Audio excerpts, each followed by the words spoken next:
그러니 이제 이 외할머니는 섣불리 대답하면 이 어린 그대에게 문제가 생기잖아요.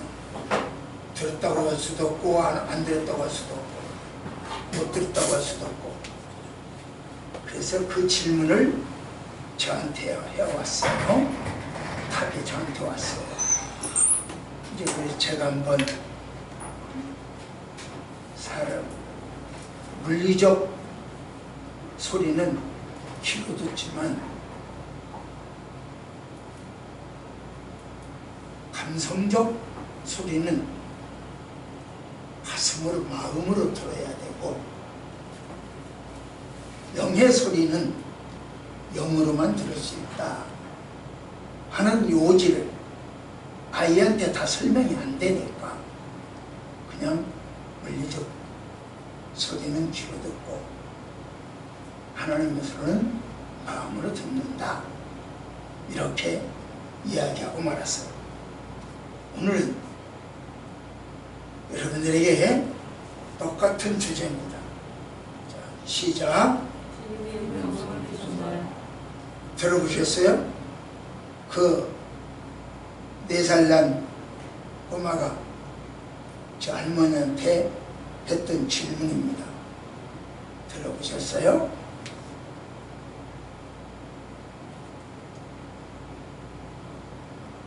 우리 신앙생활에서 주의 음성을 듣는다는 것은 쉬운 문제가 아니죠. 그런 점에서 오늘 설교도 지난주 본문처럼 많이 쉬워요. 지난주도 사사기 삼손 이야기, 아마 영화 같은 경우는 엄마 뱃속에서부터 들었을 거라고요. 그 이야기를 지난 주일 낮 예배 시간에 했어요. 오늘 또 그렇게 익숙한 본문입니다. 복음성도 갈릴리 바닷가에서 주님은 물으셨니, 시몬아 나를 사랑하느냐. 구슬프게 불러지는 노래죠.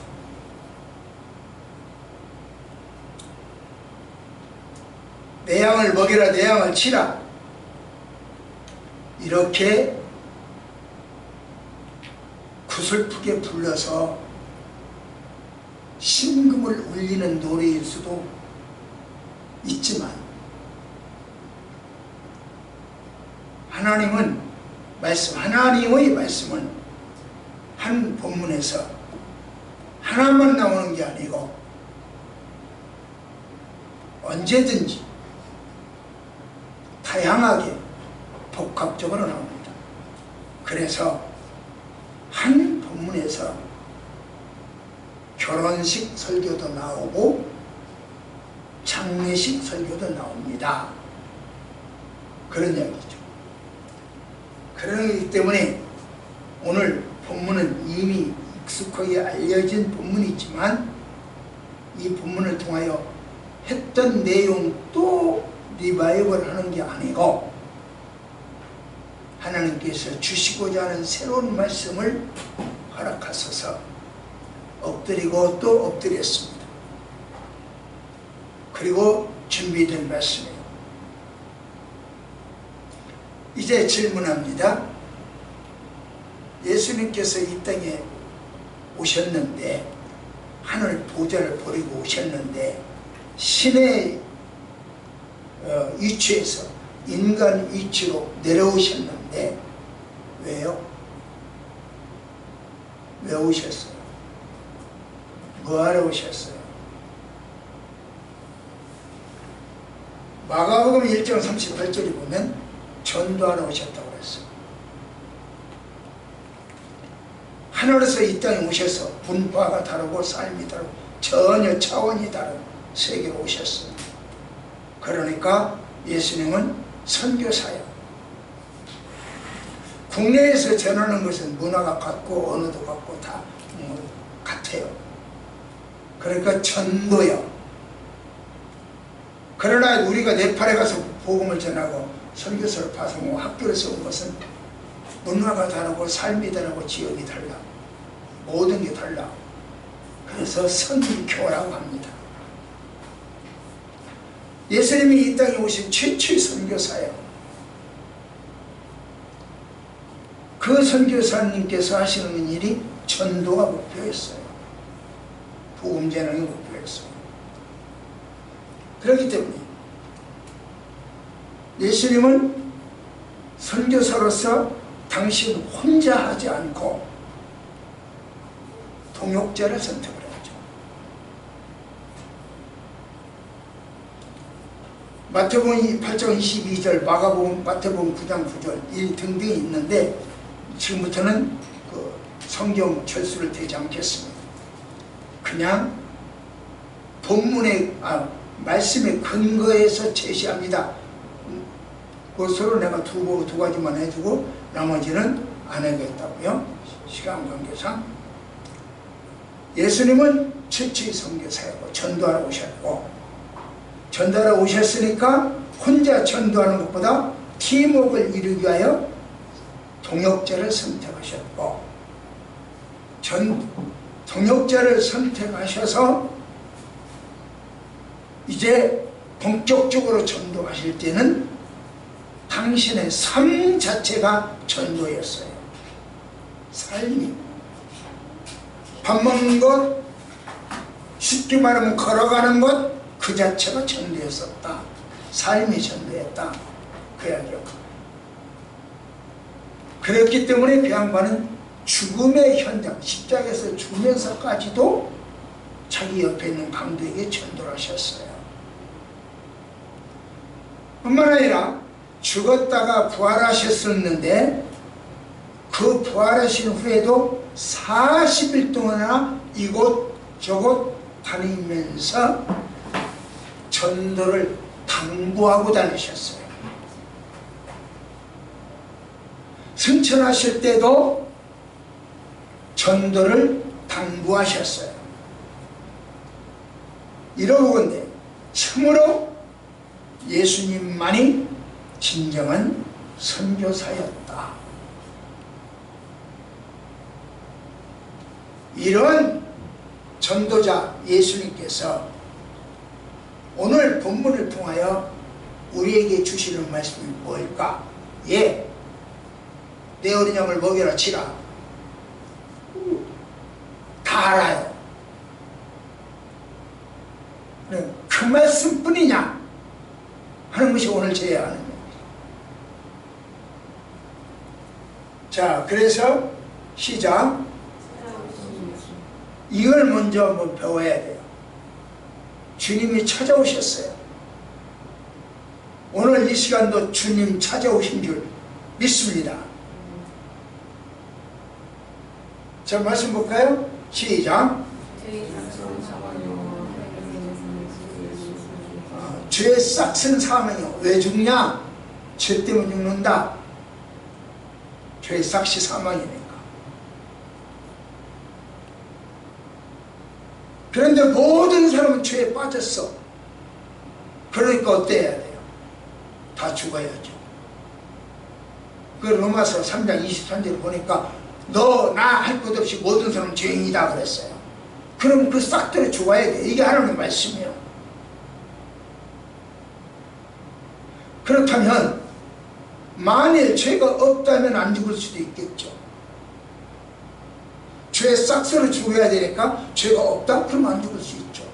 지금은 여러분과는 저는 감옥에 안 갔습니다. 구치소에도 안 가고 저 안양 교도소에도 안 갔습니다. 왜? 가야 할 죄가 없기 때문에.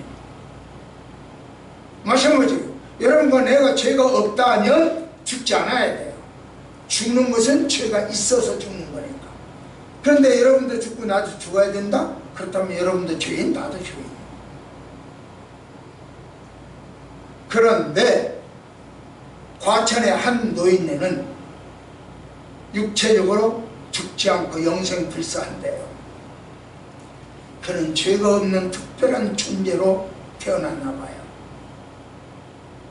하여튼 아무런 죄가 없으신 예수님께서 죽었어요. 죄 없으면 안 죽어야 돼요. 그런데 죄 없는 예수는 죽었어. 그것도 이상해. 과체에 나간 노인은 안 죽는다고 해. 죄인인데 안 죽는데요. 그것도 이상해.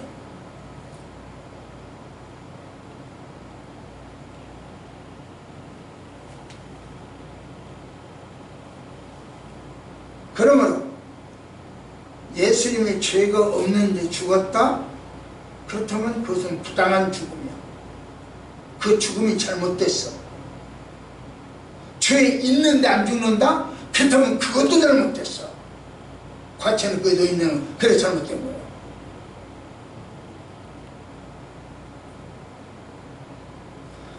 하지만 예수님이 부당한 죽음이지만 그분이 부당하다, 그분의 죽음이 잘못됐다 라고 말할 수 있는 사람이 누구냐? 그 당시 예수님을 죽인 사람은 우리 오늘 권사님 지도자들을 위해서 절절부부절절 애절하게 기도하셨죠? 감사해요.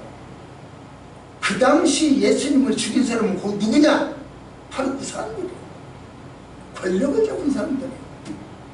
종교적 권력, 정치적 권력, 군사적 권력, 권력을 가진 사람들이에요.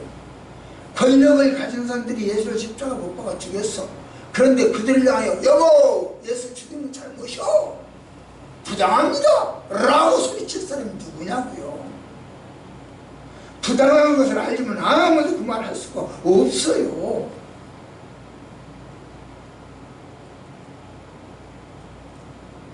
어떤 면에서 우리나라가 커다란 정치적 이슈, 사법 리스크 다 빤히 알지만 말을 못하는 거 아닌가. 부당한 줄 알지만 부당하다고 못하고 있는 거 아닌가. 이런 생각도 해봅니다. 상황이 이렇다 보니까 세상 사람들은 아무도 예수의 죽음에 대해서 부당하다, 잘못됐다라고 말할 사람이 없어. 권력자들이 한 일이라. 그러니까 하나님이 너희들 말 못해? 그럼 내가 하지 하고 하나님 나섰어요. 내가 예수의 죽음은 부당하다고 말하지 마. 그게 부활이에요. 너희들 죽였지? 부당해. 그러니까 내가 살릴게. 다시 살아버려. 부활은 그런 의미가 있어. 부당함을 선포한 거야.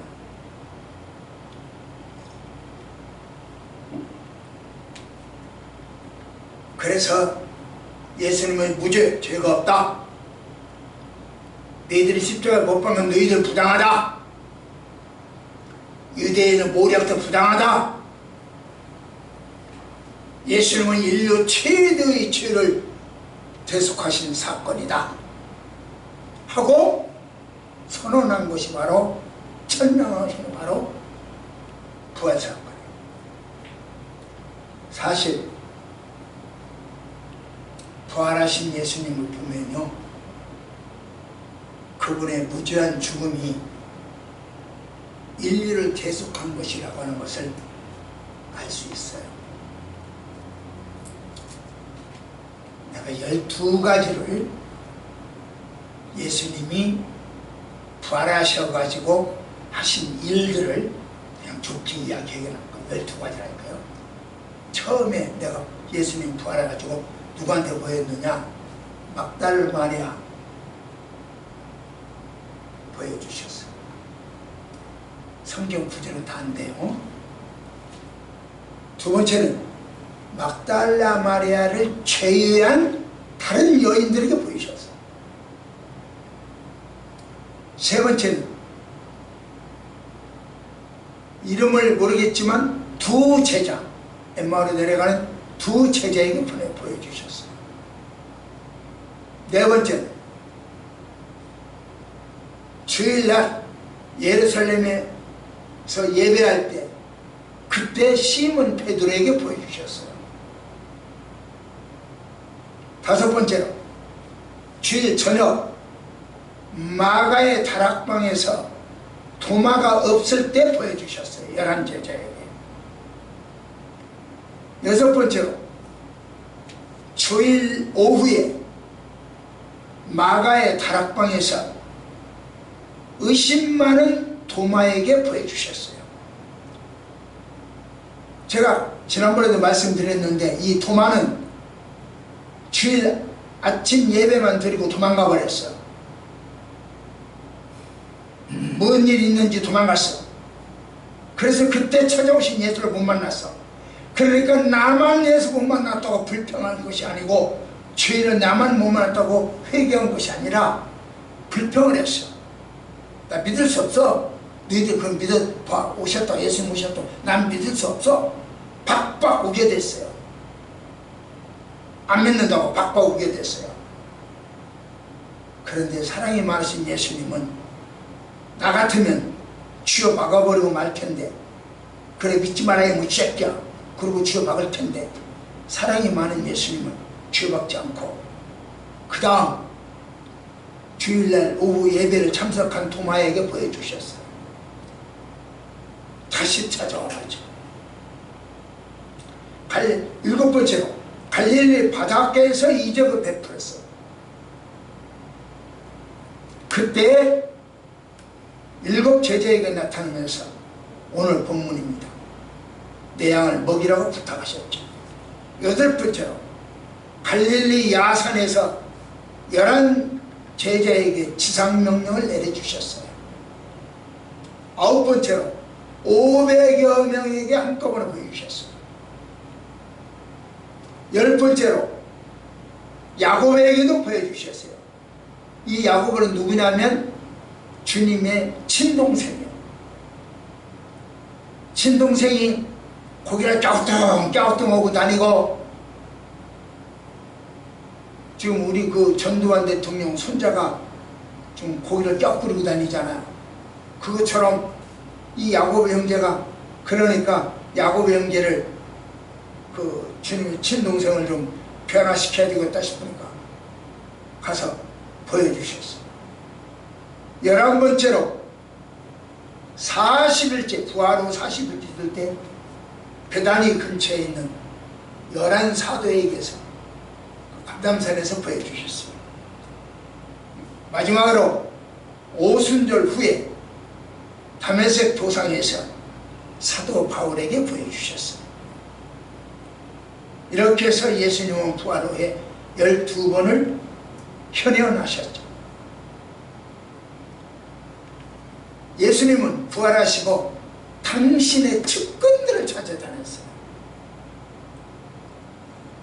당신들 측근 한 사람 한 사람을 격려해야 할 사람, 도마처럼 의심하는 사람, 야고보처럼 고기를 껴버리는 사람 찾아다니면서 내다, 나다, 이래라 하고 보여주셨어요.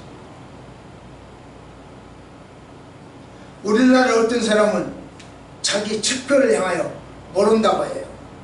나 저런 사람도 몰라, 이것도 몰라, 발뺌을 해요. 그러나 예수님은 그렇게 모른다고 하지 않고 발뺌하지 않고 측근들을 찾아다녀요. 전혀 달라. 예수 믿는 사람과 안 믿는 사람 차이지만 얼마 보이잖아요. 자기 측근들을, 당신의 측근들을 챙겨요. 그러자 부활하신 예수님을 만난 사람들 너나 할 것 없이 그의 삶이 180도 달라집니다. 부활하신 예수를 만나면 삶이 달라져요. 180도 달라져요. 부활하신 예수를 못 만나면 입으로만 예수 믿고 머리로만 예수 믿어요. 삶이 안 달라져. 자기가 잘못하고 뭘 잘못했는가도 생각도 안 해.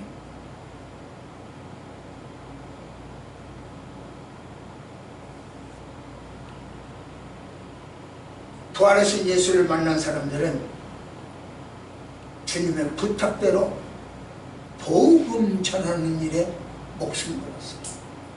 음식점에서 나오면서도 복음을 전하고, 커피숍에서 나오면서도 복음을 전하고, 지나가는 사람 말 상대가 되면 그 자리에서도 복음을 전하고, 수영장에서 복음을 전하고, 자유공원에 가서 복음을 전하고, 만나는 사람들과 대화거리만 있으면 복음을 전하고, 이게 예수 만난 사람의 삶이에요. 부활하신 예수를 만나면 그래야 돼요. 볼까요? 시작.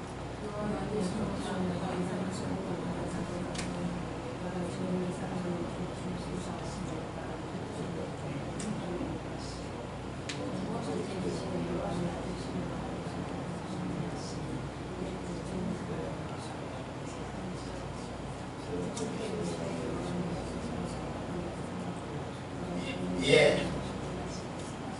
내 양을 먹여라. 내 양을 치라. 내 양을 먹여라. 요즘은 뭐 한다면? 사랑한다면. 누구를? 예수를. 누가? 너가. 베드로야, 너가 나 예수를 사랑한다면 내 양을 먹여라. 내 양을 치라. 이거예요.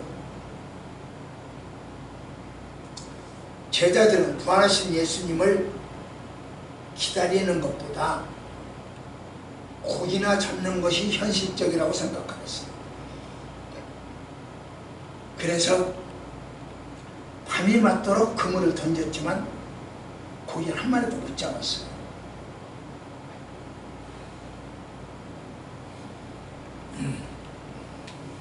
예수님은 그걸 다 알아. 그러니까 예루살렘에서 갈릴리, 우리말로 그냥 우리 식으로 표현합시다. 그러면 이제 서울에서 저기 그 대전까지 예수님이 찾아가는 거야. 갈릴리 바다에 있는 그 저기를 제자들을 찾아가. 가는데 어디가 있을까? 이 집에 있을까? 저 집에 있을까? 기웃기웃 찾으러 돌아다니지 않았어. 딱 갈릴리 바닷가 그들이 고기 잡는 그 자리 삶의 현장으로 찾아갔어. 밤새껏 한 마리도 못 잡은 문제거리가 있는 그곳. 예수님은 우리의 문제거리가 있는 그곳으로 찾아오세요. 삶의 현장으로 찾아오세요. 오늘 이 시간도 우리 초원교회 성도 여러분들의 문제거리 속에 예수님은 찾아오실 줄 믿습니다. 그 자리에 찾아오세요.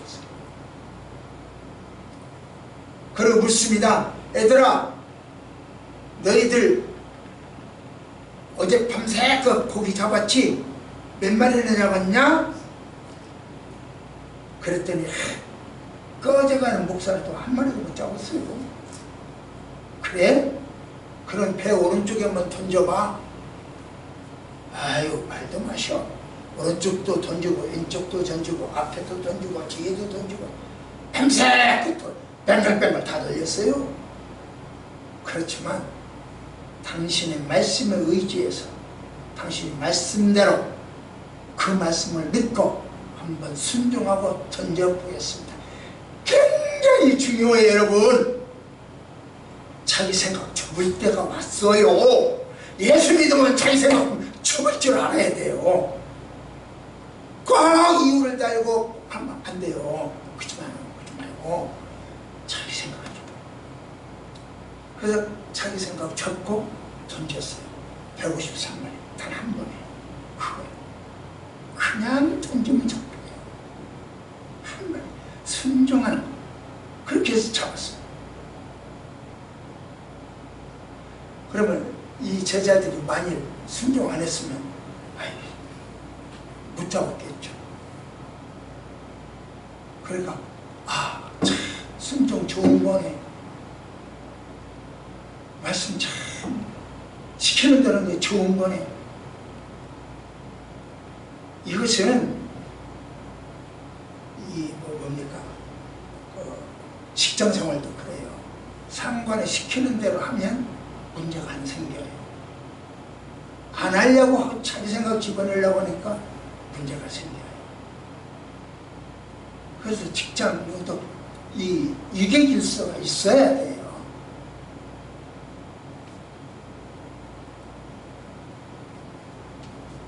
그렇다면 질문이 생겨. 제자들은 밤새껏 여기 다 던졌는데 왜 한 마리도 못 잡았어? 열심히 던졌는데 왜 못 잡아? 말씀 간단해요. 예수님은 너희들 갈릴리 지역으로 내려가서 고기 잡는 것이 아니라 내가 오기를 기다려라 그래서 나를 기다려라 그랬어요. 그런데 제자들은 할 일 없이 내가 예수만 기다리고 있느니 가서 먹고 살기 위해서 고기라도 잡아야지. 고기 잡아갔어요. 현실적이에요. 예수님은 내가 올 때까지 기다려 그랬고, 제자들은 뭐 이것을 시간 낭비를 해, 가서 고기라도 잡아야지 먹고 살지, 이렇게 됐죠. 그래 못 잡은 거예요.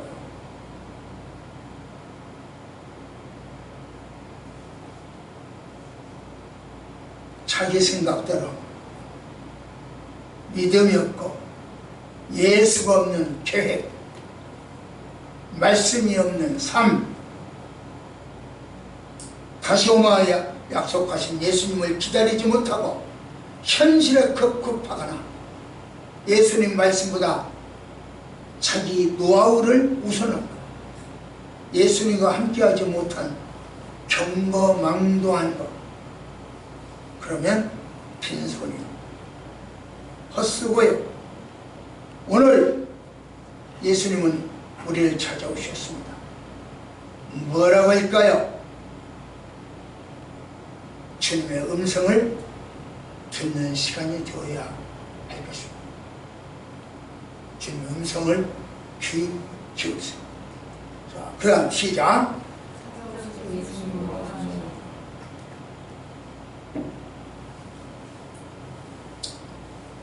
부활하신 예수님이 제자들을 찾아오셔서 무슨 말씀을 할까요?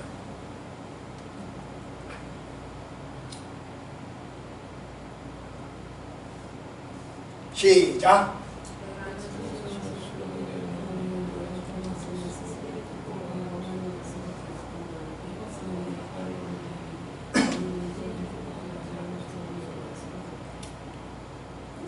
여기서 진실로 진실로라고 하는 말이 2번 연속으로 나와 있습니다.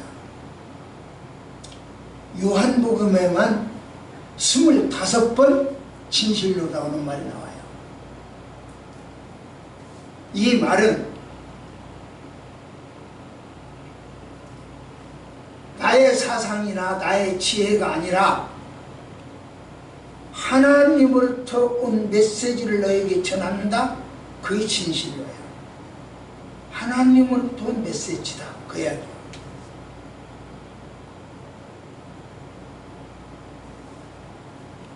내가 젊어서 네 맘대로 돌아다니고 네 맘대로 띠를 띠고 네 맘대로 한 거 했지만 늙어서는 아이고 못 차려, 나 못 먹겠다, 네가 하는 알아서 해 하고 팔을 벌리리니 다른 사람이 너를 묶어서 끌고 다닐 것이다. 어디로? 네가 원하지 않는 곳으로. 이렇게 말해요.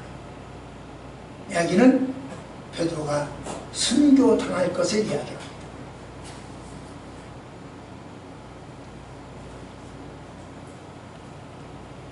이거 보세요. 시작.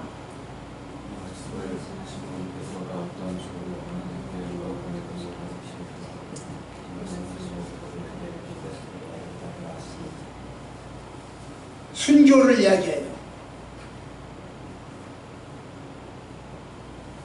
초대교회 성도들은요, 순교 당하는 것을 최대의 영광으로 생각을 했어요.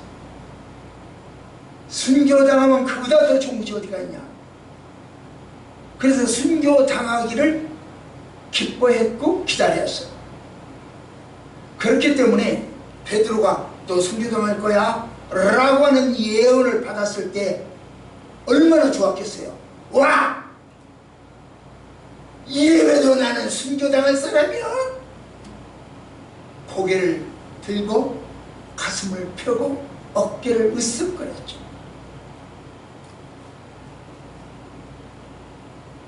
그때 이 베드로는 정말 기분 좋았을 거예요. 오늘 요한복음은요, 본문은 베드로가 순교당한 다음에 쓴 글이요. 그러니까 요한이 이 글을 쓸 때 자기 친구 베드로가 순교당한 것을 아니까 자기도 나도 베드로처럼 순교당했으면 좋겠다 하는 심정으로 아마 이 글을 썼을 것 같아요. 안 물어봤지만.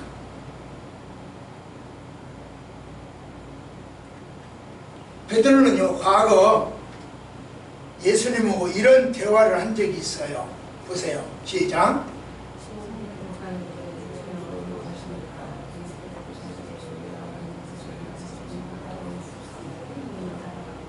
예수님께서 야, 너희들은 지금 나 못 따라와.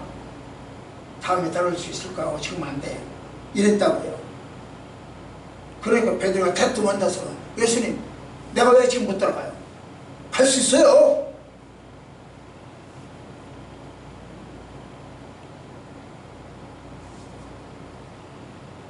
모든 일에는 우선순위가 있어요. 지금은 안 돼. 그러나 다음은 돼. 우선순위가 있잖아요. 모든 일은 그래요. 주의 일도 그러고, 가정일도 그러고, 직장일도 그러고, 교일도 그러고, 대인관계에서도 그렇고, 모든 일은 우선순위가 있어요. 그런데 베드로는 볼까요? 시작.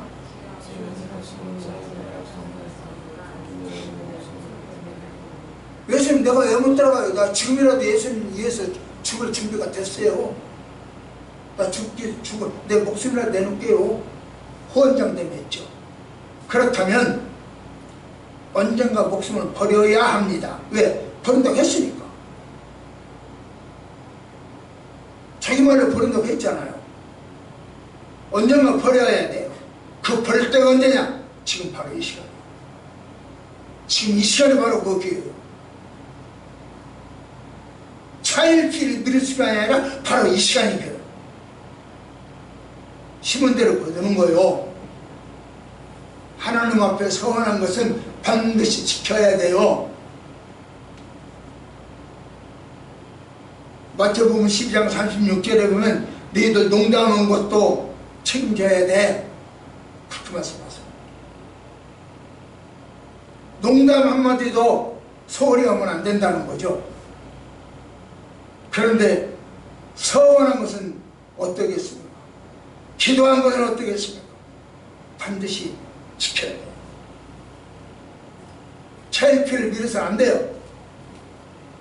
평생 주님만을 섬기겠다고 다짐한 것, 나보다 하나님을 더 우선하겠다고 다짐한 것, 주님의 지상명령인 복음을 전하겠다고 다짐한 것, 저 네팔에 가지 당신의 말씀이 퍼지길 원한다라고 다짐한 것, 헌신과 봉사를 다짐한 것 반드시 지켜져야 돼. 그래서 하나님을 영화롭게 해야 합니다. 예수님은 제자들을 찾아오셔서 하나님께 영광 돌리는 방법을 가르쳐 주셨어요. 얘들아, 어떻게 하면 하나님께 영광 돌리는 거야? 영광 돌리는 방법을 가르쳐 주셨어요. 그렇다면 이 아침에 우리 조은교회를 찾아오신 예수님은 무엇이라 말씀하실까요? 주의 음성이 들리시는가요? 이제 마지막 세 번째입니다. 시작.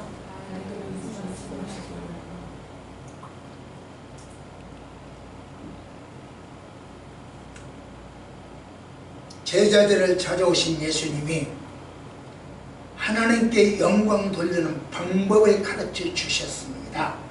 그렇다면 이 아침 초원교를 찾아오신 예수님이 여러분과 나를 향하여 무엇라고 하실까요? 그 음성이 들려져야 된다는 거죠. 보세요. 시작.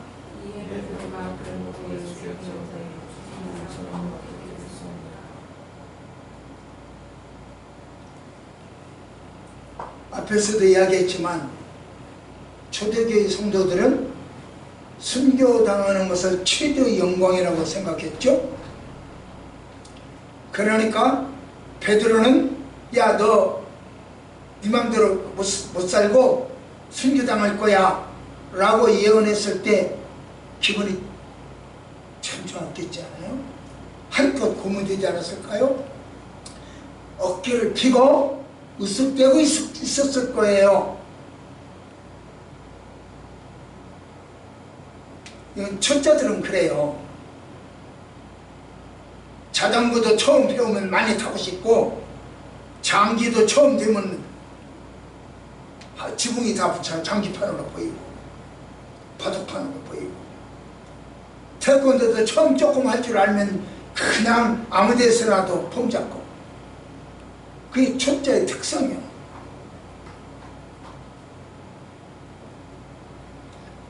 그때 마침 요한이 자기 옆에 있어.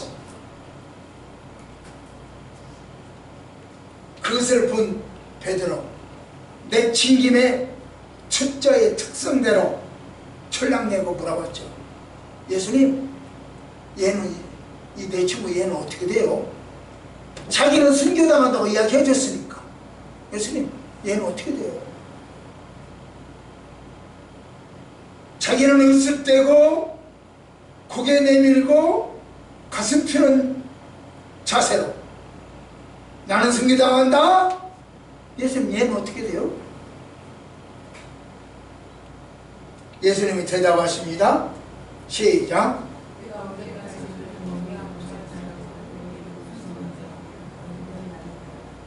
야, 내가 그 사람을 살리든 죽이든 내가 다시 올 때까지 살리든 죽이든 네가 무슨 상관이냐?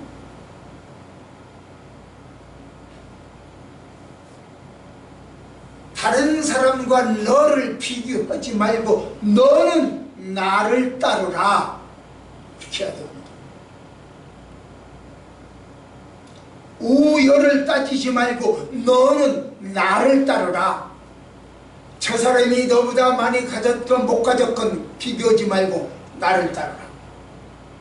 저 사람이 큰 교회를 하든 작은 교회를 하든 그건 비교하지 말고 너는 나를 따르라.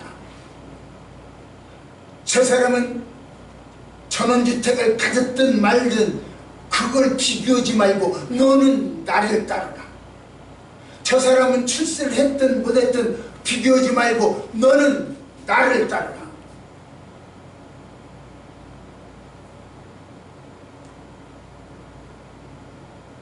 내가 한마디 하면 이제 여러분들이 뒤에서 너는 나를 따르라 한번 해봅시다. 너는 나를 따르라. 시작. 그렇게 해서 예수님 이야기가 그렇게 되었겠습니까? 자신있게 시작.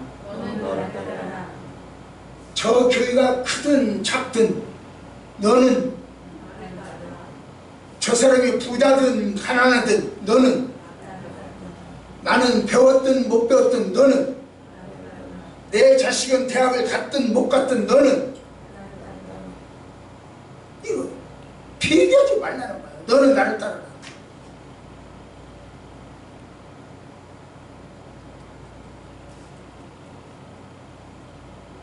시몬아, 내가 이 사람들보다 더 나를 사랑하느냐? 그렇다면 내 양을 먹여라. 이건 목양이요. 먹여라. 다스려라.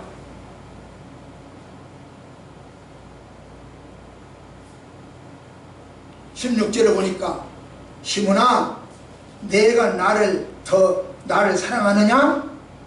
예. 그렇다면 내 양을 치라, 케어하라는 말. 17절에 보니까 시몬아, 내가 나를 사랑하느냐? 그렇다면 내 양을 먹여라, 말씀을 공급해라. 여러분이 다른 사람들은 말씀을 공급해야 돼요. 가르쳐야 된다고요. 전해야 된다고요. 이게 17절이에요. 목사만의 이야기가 아니에요. 여러분들이 바로 그 일을 해야 돼요. 아무런 조건 없이 아무것도 모르고 비교하지도 않고 그냥 떠나는 아브람처럼 너는 나를 따르라. 사실 베드로는요, 자기가 순교당할 것을 예고받은 것처럼 요한도 순교당하기를 바랬을 거예요. 자기 친구니까.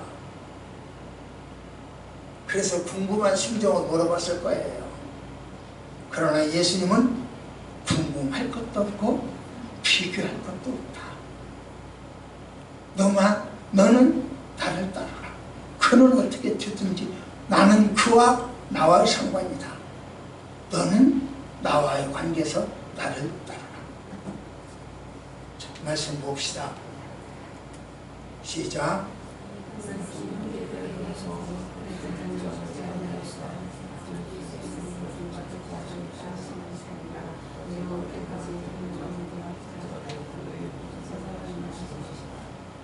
이거 오해요.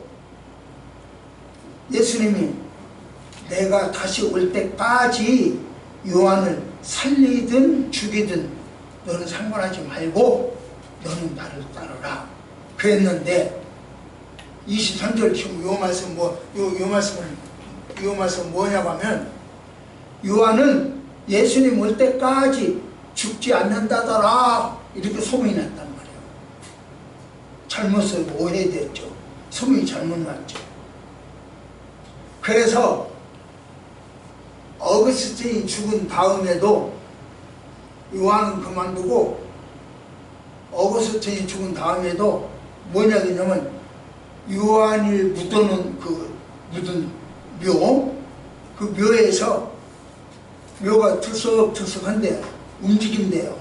왜냐하면 그 요한의 가슴에 접힌 흙이 요한이 숨 쉬니까 들썩들썩 한답니다.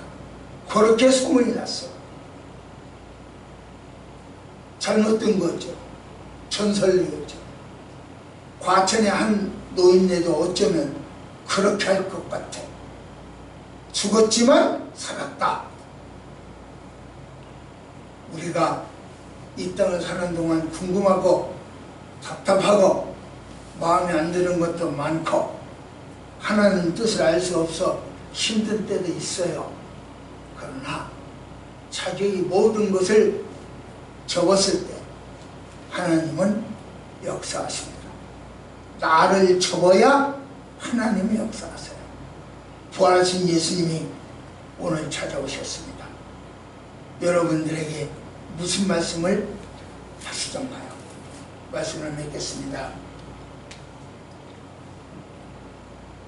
부활하신 예수님께서 제자들을 찾아오셔서 제자들이 하나님께 영광 돌리는 방법을 가르쳐 주셨어요. 이게 오늘 본문의 핵심이에요. 그 예수님께서 오늘은 여러분과 나를 찾아오셨습니다. 그리고 무슨 말씀을 하셨을까요? 그 음성이 들리시나요? 우리 주변에서 우리를 향하여 도움을 청하는 음성이 들리시는가요? 저는 설교를 쓸 때 참 주변에 도움을 많이 받아요. 이 찬송가도 곡은 이렇게 알겠는데 이 가사가 얼른 톡 튀어가 안 나와. 또는 가사가 흐리멍텅이 나오는데 곡이 또 얼른 안 나와. 그럴 때는 아내에게 도로록 쫓아가서 뭐지? 물어요. 도움을 요청을 해요. 기꺼이 도움을 받아요. 지금 이 시간 저 멀리 네팔에서 여러분과 나의 도움을 기다립니다. 11월달 가서 또 졸업도 시키고 특강도 해야 되고 애들 수련회도 해줘야 되고 시골에 계신 목사님들도 도와드려야 되고 말씀을 전해야 되고 권사님께서 기도하신 대로 내 몸이 이 상태로는 참 힘들어. 여러분들이 특별한 기도가 필요합니다. 주변에 도움 요청할 때 즐겁게 자기가 하던 일 톡 적어놓고라도 도울 수 있었으면 좋겠습니다. 기도하십시다. 하나님 아버지, 주님이 주시는 세미한 음성 귀 기울여 듣게 하옵소서. 마다하지 않는 저희들 되어지게 하옵소서. 예수님 이름으로 간절히 기도드렸나이다. 아멘.